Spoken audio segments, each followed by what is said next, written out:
Madame, Monsieur, bonsoir. Merci d'être avec nous pour vous informer. Dans le 20h de ce 7 avril, nous parlerons de la traditionnelle rencontre des ministres tenue tous les mercredis. Plusieurs dossiers traités et adoptés. Dans un instant, vous pourrez suivre le point de presse du ministre en charge de la communication, porte-parole du gouvernement.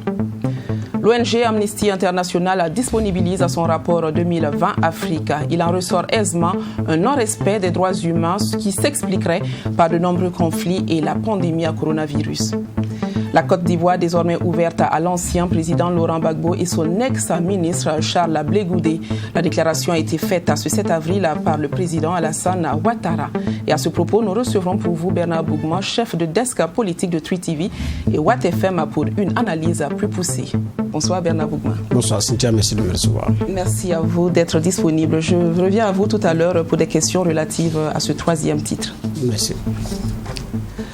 Pas d'exception pour ce mercredi. Le Conseil des ministres de ce jour, présidé par le président du Faso, a procédé, comme à son accoutumée, à l'examen et à l'adoption de plusieurs dossiers inscrits à son ordre du jour. Nous avons entre autres le recrutement de 750 policiers au titre du ministère de la Sécurité. Au département de l'économie, le Conseil a marqué son accord pour l'allègement des conditions de recours à la procédure d'attente directe dans la mise en œuvre du programme d'urgence pour le Sahel. Plus de détails avec Michael Tougri.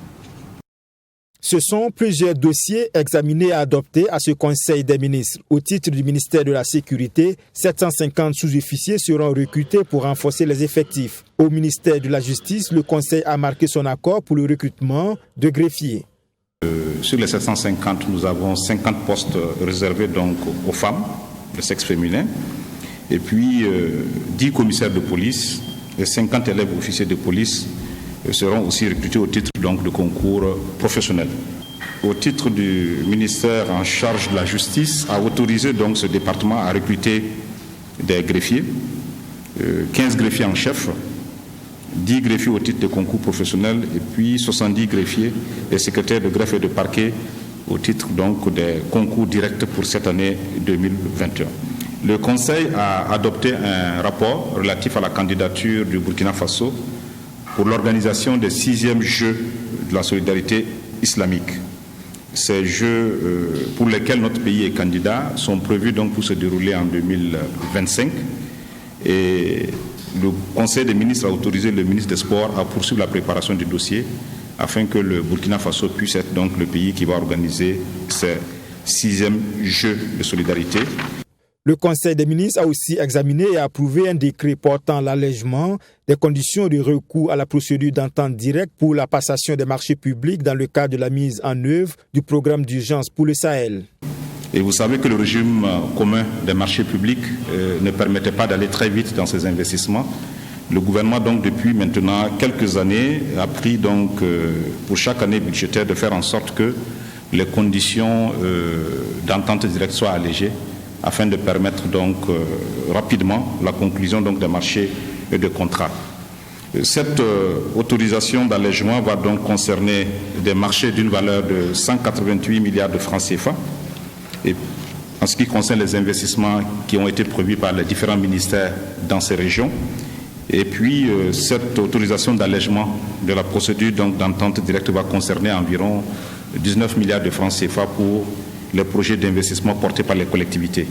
Un autre décret adopté, celui de Mémoire du Monde, c'est un programme qui permet de faciliter la conservation des patrimoines documentaires, une initiative qui concerne l'ensemble des pays membres de l'UNESCO. Un autre point de cette rencontre de l'exécutif, c'est le rendez-vous de la biennale du Festival panafricain du cinéma et de la télévision de Ouagadougou, FESPACO. Décalé certes, mais finalement maintenu pour cette année. Du coup, les acteurs du 7e art pourront se retrouver du 16 au 23 octobre prochain dans la capitale burkinabé. Cependant, cette rencontre ne se fera pas sans l'application de certaines conditions sanitaires. Pour mémoire, le FESPACO devait se tenir du 27 février au 6 mars dernier. Nous vous invitons à écouter la ministre de la Culture à ce sujet. Elle est au micro de Michael Tougri. Nous travaillons donc en partenariat avec le ministère de la Santé pour que tout soit mis en œuvre, donc pour qu'on puisse prendre en charge tous les festivaliers, mais tous ceux donc, qui vont venir de l'étranger ou de l'intérieur du pays et qui doivent participer à ce festival-là. Nous attendions 800 films, mais à la date d'aujourd'hui, nous avons plus de 900 films qui ont été enregistrés provenant de 28 pays, dont 71 pour le Burkina Faso. Et le pays invité donc est le Sénégal, comme cela avait déjà été dit.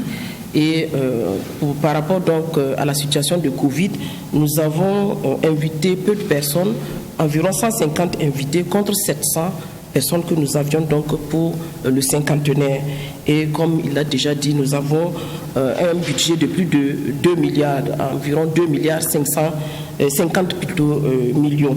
Et nous avons donc adressé des requêtes, au moins 30 requêtes au niveau donc des pays. Nous voulons dire donc que tout ce que nous avions généralement comme manifestation autour du FESPACO, tout va être maintenu, c'est-à-dire donc les rencontres entre les partenaires, la cérémonie officielle dont il a parlé tout à l'heure, également les rues marchandes, la MICA, c'est-à-dire donc le MICA plutôt, le marché international donc du cinéma et de l'audiovisuel.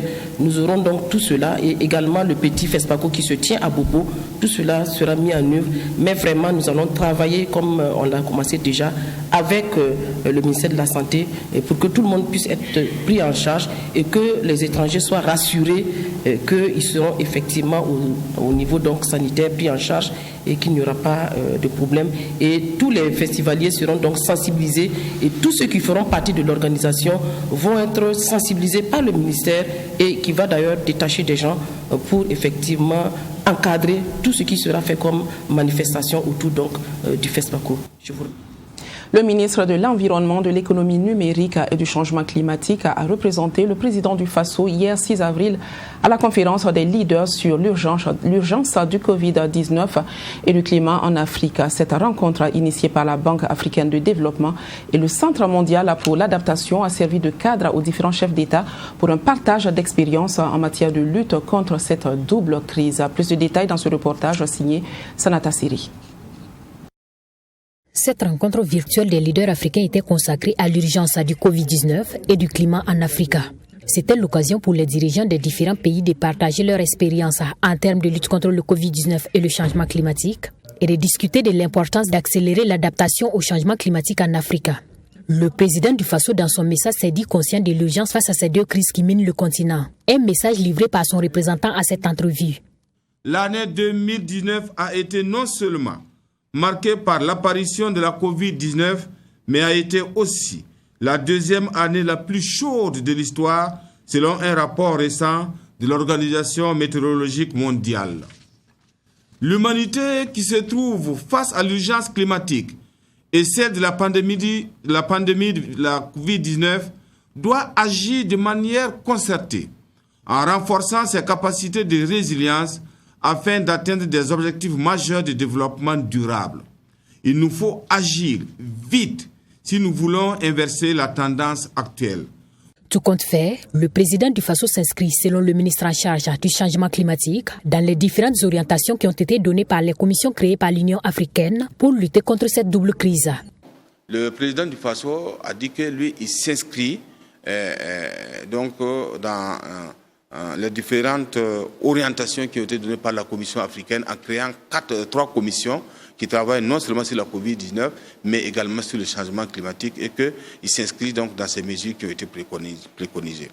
Finalement, et donc, il a salué donc l'ensemble des organisateurs donc, de ces échanges-là et donc il souhaite qu'il y ait une certaine mobilisation au niveau international pour que nous puissions avoir un appui conséquent aux pays africains face donc à la Covid-19 et au changement climatique. Cette rencontre a été initiée par la Banque africaine de développement BAD et le Centre mondial pour l'adaptation.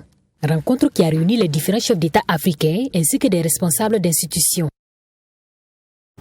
Plusieurs d'entre vous ont été sensibles, voire choqués par cette vidéo publiée le 30 mars dernier sur les réseaux sociaux et mettant en avant des agents de santé se débattant pour allumer une lampe cialytique à l'hôpital Yalgado Ouedraogo. La sous-section Sincha lève à ce mercredi 7 avril le doute sur l'authenticité de ces images, confirmant de telles conditions de travail à des agents de santé dans les centres hospitaliers. Maxime Jean-E de Bambara. Tu ne tapes pas bien. Voilà. Ce malade, couché sur son lit d'intervention, devra attendre que l'agent de santé finisse de se débattre avec cette lampe signalétique qui a visiblement besoin de coups de main pour s'allumer. Malgré des instructions données sur la vidéo du tapis fort, il est finalement aidé d'un autre collègue qui semble mieux maîtriser le système pour allumer cette lampe. T'as vu, non? Cette vidéo, qui date du 30 mars dernier, a fait le tour de la toile et suscité chez plus d'un de l'indignation. Mais pour le secrétaire général de la sous-section Sincha de l'hôpital Yalgado, cette scène traduit bien le quotidien des agents de santé. Les travailleurs souffrent dans l'accomplissement de leur mission. Ils souffrent parce que partout, il y a une pénurie de matériel. Partout, il y a une insuffisance, partout, il y a des pannes, ça et là, de matériel, et ça nous empêche d'accomplir nos missions. C'est ça la vérité. Et de mon point de vue, à partir de ce constat-là, l'administration n'avait qu'une chose à faire, c'est de prendre l'engagement, de mettre les formations sanitaires à niveau pour que les travailleurs puissent accomplir leur mission. Pour ce dernier, il n'y a pas de doute sur l'authenticité de la vidéo qui du reste a été sciemment filmée pour dénoncer les dysfonctionnements de cette lampe dans ce bloc opératoire. On en a assez souffert. Ils ont dit, c'est pas maintenant, depuis 2020, sinon avant 2020 que ce problème perdure. Ils ont eu plusieurs rencontres avec la direction. Ils se sont déplacés, allaient rencontrer les anesthésistes de l'odonto, se sont déplacés, allaient rencontrer la direction pour ça. Il n'y a pas de solution. Et les gens, pendant que le malade est couché, ils sont en train de le sauver, il n'y a pas de lumière, il faut quoi? Ils se débrouillent, mais il faut bien qu'ils alertent l'opinion même internationale, l'opinion publique même pour ça.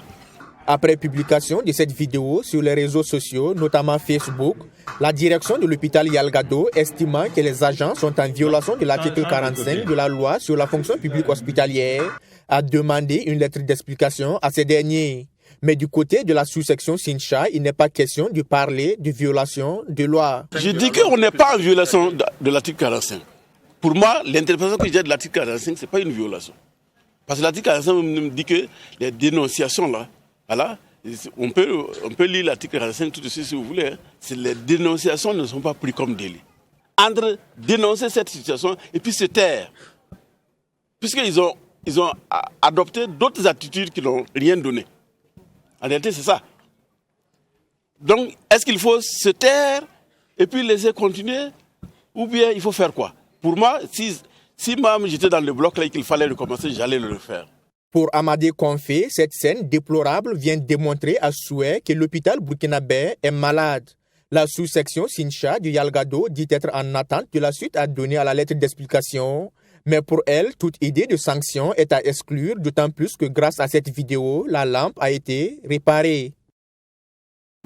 L'ONG Amnesty International a publié son rapport 2020 Afrique ce 7 avril 2021 à Ouagadougou. Il ressort que de graves violations des droits humains ont été enregistrées sur le continent en raison des conflits armés et des attaques terroristes dans les pays du G5 Sahel. Amnesty International dénonce également la gestion de la pandémie à coronavirus sur le continent qui aurait été utilisée par les différents États pour restreindre les libertés publiques, violant ainsi les droits humains. Abdourahim Magnéni. Au Burkina Faso, la crise sécuritaire a occasionné des violations de droits humains, selon le rapport 2020 Afrique de Amnesty International. Des assassinats par des groupes armés et des exécutions extrajudiciaires par les forces de défense et de sécurité ont été relevés dans ce rapport.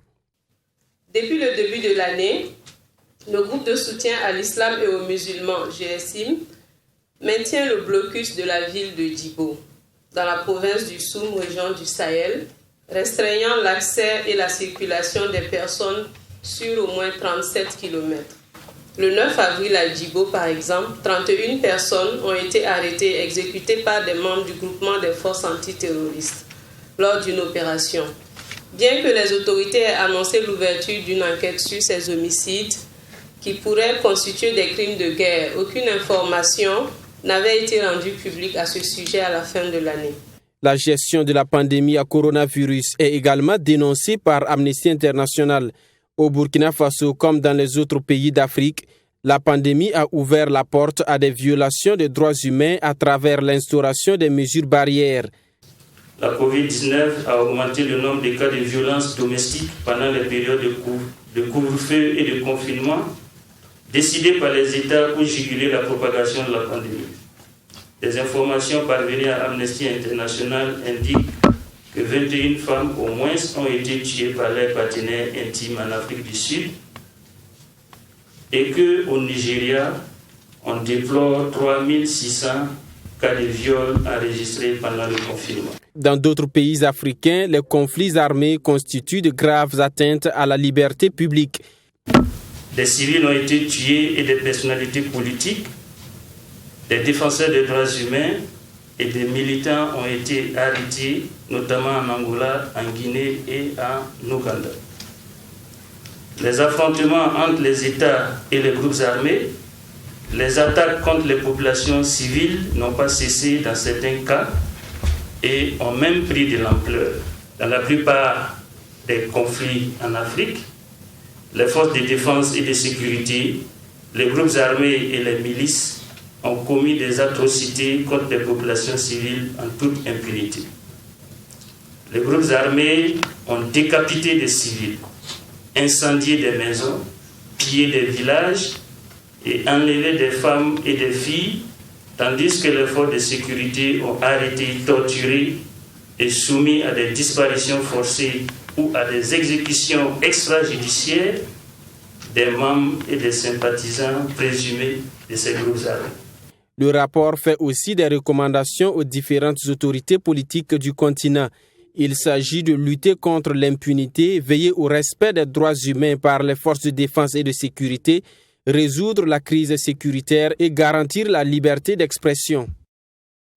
Les amoureux pratiquants de tennis peuvent ressortir leur raquette. La première édition de la Coupe de la Ligue du centre de tennis a débuté le mois dernier, mais ce n'est que le 3 avril passé qu'elle a connu son épilogue. Dans chaque catégorie de finale, les finales ont eu lieu en hommes et dames. Cette compétition parrainée par le ministre des Sports marque le début des activités de la Ligue. Assami Thiamtori. Pour cette première édition, la Ligue du centre de tennis a regroupé plusieurs catégories, à savoir celles des benjamins, des minimes, des cadets, des juniors et seniors, garçons et filles. Après les phases éliminatoires, la finale a mis aux prises chez les benjamins, Alan Tapsoba à Bassebro Benjamin. Dans cette partie de 6 jeux gagnants, on assiste à de beaux échanges. On se remet coup sur coup et finalement c'est Alan Tapsoba qui est fait champion. Cette finale-là n'était pas facile, mais de toute façon, j'ai gagné. Comment tu as fait pour gagner? J'ai joué mon jeu, j'ai fait tout ce que je pouvais. J'ai gagné mon match. Je suis fier de moi. Dans le tennis, je vais ressembler à Rafael Nadal. Chez les minimes, François Bamouni était face à Michael Keller. Là également, la partie était déterminante. Avec des pièges tendus de part et d'autre, les deux joueurs se tiennent au coude à coude.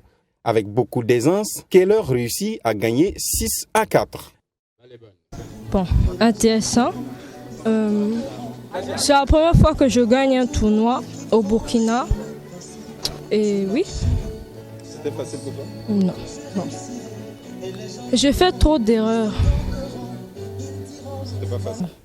Depuis que j'ai peut-être 4 ans, je joue au tennis. Une compétition suivie de bout en bout par le ministre des Sports, Dominique Nana. Il dit être séduit et promet réfectionner le plateau pour le bonheur des pratiquants. Comme je l'ai dit, au niveau de notre département, ce n'est pas nous qui faisons au quotidien la promotion des sports. C'est le rôle de la fédération. Et vous voyez que ce soir, c'est une compétition de la Ligue. Théoriquement, ce n'est pas une compétition qui aurait dû amener la présence du ministre. Mais c'est parce que c'est un sport aujourd'hui qui est un peu mis en marche, que par notre présence, nous allons vouloir apporter un soutien à cette discipline. Ce que nous allons faire au niveau du département, c'est ce que nous faisons depuis notre arrivée, c'est la remise à niveau et c'est la multiplication des infrastructures. C'est ça qui va permettre à ceux qui sont dans les fédérations de pouvoir disponibiliser des espaces pour pouvoir faire la pratique de ce sport. C'est ça notre rôle essentiel et nous nous attelons à cette tâche. Nous n'allons pas tomber dans l'autosatisfaction. C'est vrai qu'on a toujours organisé nos tournois avec des moyens personnels. Cette fois-ci, nous avons eu quand même un accompagnement conséquent. Vous avez vu l'autorité politique. Déjà, ça c'est important pour nous. Vous avez entendu les promesses, c'est très important pour nous. Et on a des heureux donateurs aussi qui ont mis un peu la main dans la poche pour nous permettre de réaliser ce que vous avez vu ce soir. Donc un peu mieux que les fois passées. Les meilleurs dans chaque catégorie en dames et hommes ont été récompensés. Rendez-vous dans quelques semaines donc pour une nouvelle compétition avant le championnat national. Le président de la Côte d'Ivoire, Alassane Ouattara, a affirmé ce mercredi que l'ancien président Laurent Gbagbo et son ex-ministre Charles Blé Goudé étaient libres de rentrer quand ils le souhaitent dans le pays. Une annonce qui intervient une semaine après l'acquittement définitif des deux hommes jugés pour crimes contre l'humanité par la Cour pénale internationale. L'ancien président ivoirien Laurent Gbagbo et Charles Blé Goudé peuvent rentrer en Côte d'Ivoire à leur convenance. Le président Alassane Ouattara a fait cette déclaration lors du premier conseil des ministres du nouveau gouvernement ivoirien. Quant à M. Laurent Gbagbo et Blé Goudé, ils sont libres de rentrer en Côte d'Ivoire quand ils le souhaitent. Les frais de voyage de M. Laurent Gbagbo ainsi que ceux des membres de sa famille seront pris en charge par l'État de Côte d'Ivoire. Des dispositions seront également prises pour que M. Laurent Gbagbo bénéficie, conformément au texte en vigueur, des avantages et indemnités dus aux anciens présidents de la République de Côte d'Ivoire. Il promet également l'assistance permanente du gouvernement aux victimes de la crise post-électorale de 2011. J'ai bien évidemment une pensée émue pour les victimes et leurs familles. Je voudrais les assurer de notre compassion et de notre soutien. Le gouvernement continuera de leur apporter assistance. L'annonce a été bien accueillie par les Ivoiriens qui ne jurent plus que par la réconciliation nationale. Il est dans une logique de paix, de réconciliation. Si dans un premier temps, il a posé le pas de gracier l'ex-première dame, Mme Simone Gbagbo, il a dit même aujourd'hui qu'il mettra toutes les conditions et toutes les stratégies en place pour que le président Laurent Gbagbo et Charles Blé Goudé rentrent en sécurité en Côte d'Ivoire et retrouvent les mères patries. C'est une très belle initiative, en ce sens que la réconciliation veut devenir la panacée pour tous les Ivoiriens. Donc, il est judicieux et très pertinent pour le président de la République de faire en sorte que l'ex-président M. Laurent Gbagbo et son ministre Charles Blé Goudé reviennent en Côte d'Ivoire pour que vraiment les fils de la nation se mettent ensemble. Robert Akabikaku, ancien prisonnier de la désobéissance civile, salue la main tendue du président Ouattara mais espère que ses camarades toujours en prison pourraient bénéficier de la clémence du chef de l'État. Si le président Ouattara a bien parlé, sa position est propre. Moi, je suis d'accord avec sa position. Nous, on veut que Laurent Gbagbo rentre. C'est notre souhait. Sinon, je remercie le président Alassane Ouattara. Le nouveau gouvernement ivoirien, conduit par Patrick Hachi, qui a effectué sa rentrée des classes aujourd'hui, s'attellera à exécuter le programme des sociétés du président Ouattara pour son 3e quinquennat. Voilà, et comme je vous le disais en début d'édition, Bernard Bougma est sur notre plateau pour faire une analyse politique de cette décision de Alassane Ouattara. Alors Bernard, vous venez donc de suivre cet extrait où le président Ouattara dit que Laurent Gbagbo et Charles Blé Goudé sont libres de rentrer quand ils le souhaitent en Côte d'Ivoire. Qu'est-ce qu'il faut comprendre par cette déclaration ? Bon, ce qu'il faut comprendre par cette déclaration, c'est que le président Alassane Ouattara prend acte de la décision de justice et donc de leur acquittement.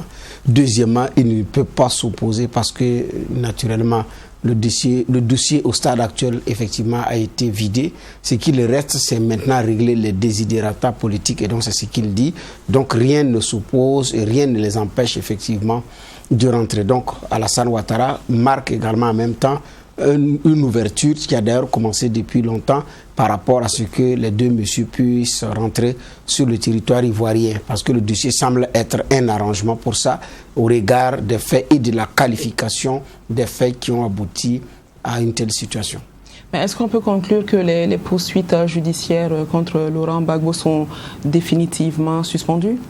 En tout cas, à entendre le président, parce qu'il dit que l'État du Côte d'Ivoire prendra des dispositions pour qu'il puisse bénéficier effectivement du statut d'ancien chef de l'État et tout, alors que la jouissance de ce droit-là passe par le respect effectivement d'un certain nombre de dispositions prévues par la loi. Donc, s'il doit rentrer dans ces dispositions, on pourrait s'attendre à ce que le président matérialise ses bonnes intentions par un acte qui peut être la grâce présidentielle accordée à Laurent Gbagbo, qui est condamné à 20 ans dans l'affaire casse de la BCEAO sur le territoire ivoirien. Donc, en principe, dès que Laurent Gbagbo foule le territoire ivoirien, en temps normal, il devrait être effectivement conduit en détention. Sur résidence surveillée ou bien ça va être à la prison civile, l'on ne sait pas. Mais en tout cas, il est condamné pour 20 ans par rapport à cette affaire-là. Alors donc, comme je l'ai dit, effectivement, tout porte à croire que Alassane Ouattara est dans cette disposition d'esprit. Et donc, l'État qui va prendre en charge leurs frais de retour, y compris les membres de la famille, donc qui va prendre toute la délégation en charge et qui va s'organiser à ce qu'ils puissent bénéficier du statut d'ancien chef de l'État. Donc, naturellement, cela participe des prérogatives de ce qu'il va faire. Donc, on pourrait s'attendre à ce que Laurent Gbagbo puisse effectivement être gracié par rapport à la condamnation de 20 ans qui pèse sur lui. Ça permet aussi à Alassane Ouattara d'avoir toujours un levier sur Laurent Gbagbo qu'il peut actionner ou désactiver en fonction de ce qu'il arrange, parce que quoi qu'il en soit, s'il prend la grâce présidentielle, ça va porter sa signature et c'est lui qui le fait. Donc il garde toujours par devers lui l'autorité, le sceau de l'autorité par rapport effectivement à une telle situation. Donc ça pourrait être vu comme un calcul politique. Oui, bon, c'est difficile de ne pas voir dans le geste d'un homme politique un calcul politique. Mais Alassane Ouattara également est en train ne veut quand même pas terminer son magistère dans le bras de fer, dans des querelles. Alors lui qui a été sonné par la disparition de ses deux fils, Gon Coulibaly et Ahmed Bakayoko, jusqu'à présent la polémique n'est pas encore retombée. Il y a aussi qu'il avait déjà montré des signes quand il a libéré, gracié Simone Gbagbo et libéré près de plus de 800 personnes des cercles de Laurent Gbagbo. Ce qui reste maintenant, c'est les éléments de la galaxie Soro, et puis Soro lui-même, et puis certains du CNT. Donc je pense que là, il a montré effectivement des gages pour effectivement arriver à une telle situation.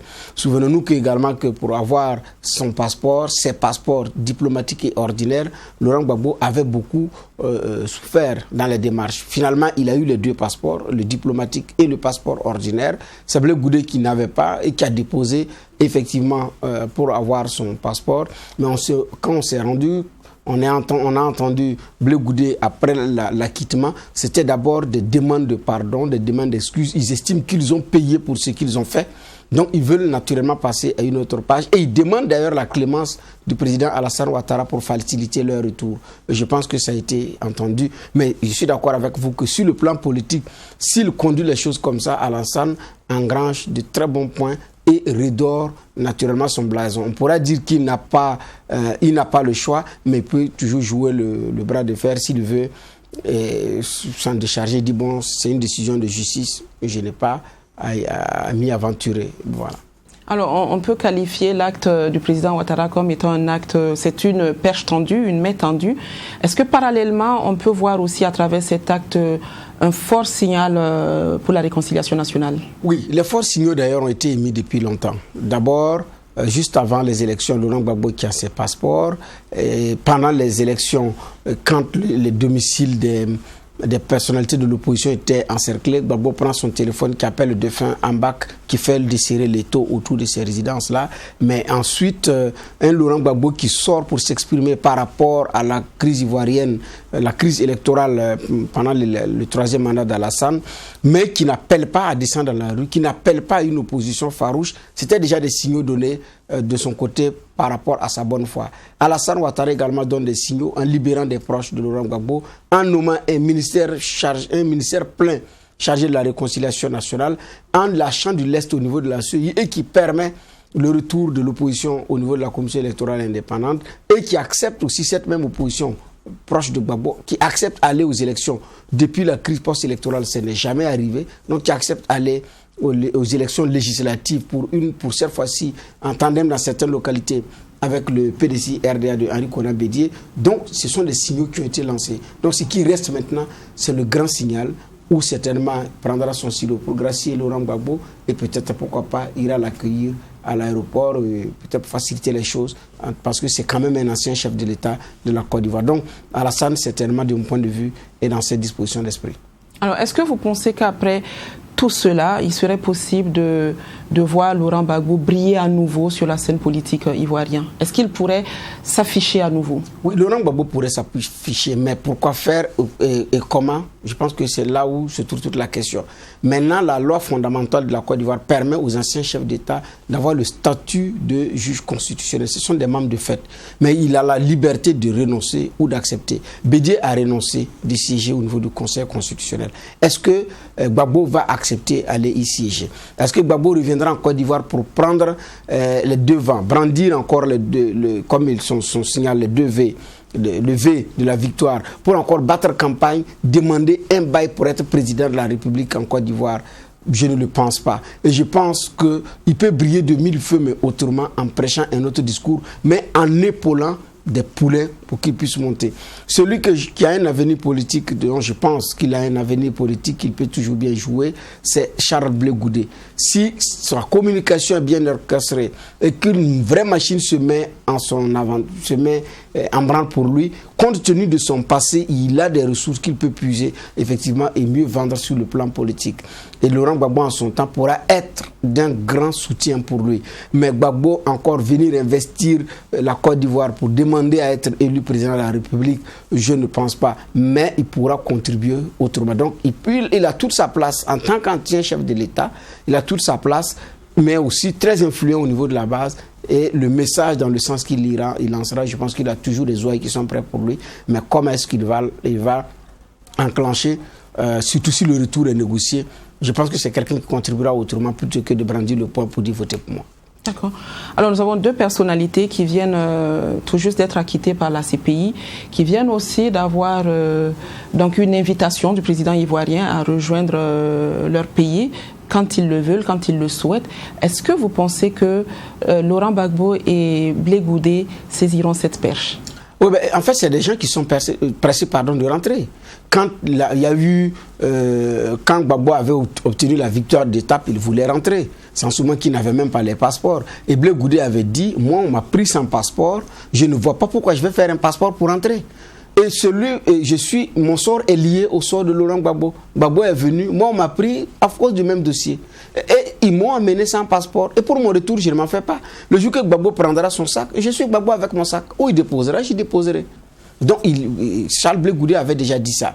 Donc, alors, les deux sont disposés à rentrer. Et Blé Goudé l'a expressément demandé à travers sa sortie quand il a été interviewé après leur acquittement. Il a été clair, il demande la clémence, ils demandent pardon, mais ils veulent rentrer. C'est des gens qui sont pressés de rentrer en Côte d'Ivoire pour humer l'air ivoirien, pour rencontrer leurs proches, pour parler à leurs proches, mais aussi parce que la patrie, quand vous êtes en exil, ce n'est pas du tout facile. Vous pouvez manger des aliments de chez vous, mais ça n'aura pas la même saveur que quand vous êtes en exil. Donc, c'est des gens aussi qui sont liés à un pays et qui ne quittaient pas ce pays que quand il y a soit des missions ou forcées. Gbagbo a connu l'exil.